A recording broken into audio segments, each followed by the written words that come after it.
What is the well-dressed man wearing to the darts in 2005? Tim's in Muswell Hill. Tim. Oh, Mr. O'Brien. Hello. Well-dressed men don't go to the darts. You make a very good point.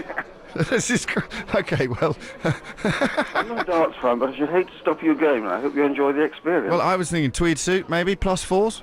Sounds good to me. Is a cane compulsory, do you think, to attend the darts? London is confusing. Fast and furious. Busy. Fantastic fun. Smelly. But sometimes fearful. Brilliant. The most important city in the world. The pubs, the clubs, the theatres, the shops, the tourists, just everything that goes into making up London. A big, vibrant city. What makes London tick is Londoners.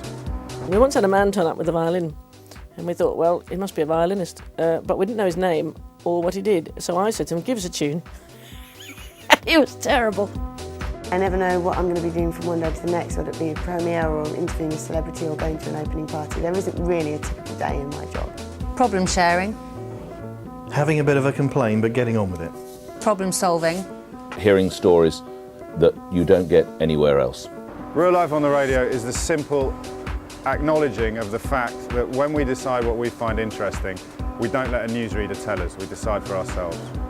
If you're listening to the show for the first time, we occasionally talk about grown-up things as well, but for the moment it's fancy dress and hilarious weeing stories at 11:29.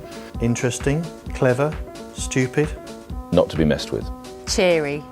Barking mad. Funny, entertaining, sharp, intelligent. Normal, wicked Londoners you'd be very happy to live next door to. Who do you reckon is listening to this show at the moment in the strangest place? I think the dentist's chair and upper crane are pretty good. Where are you right now? If you think you could win this, call me now on 0870 9090 973. Who's listening to this show in the weirdest place? The appeal of the station is that the listeners are absolutely everybody. They are from the captains of industry through to the cabbies, and they're from young kids who sometimes ring up and we help them with their homework on the way to school because they've been too late doing it, right up to grannies who don't know what to buy their grandchildren for Christmas. Whether they are slightly a bit of a fruitcake, if it's a full moon night, they'll come out even more. But that doesn't worry me really, because we want everybody in there of every kind, and I think that's what makes the show special. My listeners have become even better informed. Edgier, sharper, cooler. Younger, more feisty. It's the listeners really, for me, that do it. They are the voice of LBC. What makes it interesting are the voices that I listen to. If there was one voice, it would be the voice of the listener. Jason, you take care of yourself and have yourself a very, very pleasant weekend. I'm sure you will. Just to wrap up the conversation, to make a change, why don't we just try and read a couple of emails? Where do you go to shout? There isn't really anybody to listen.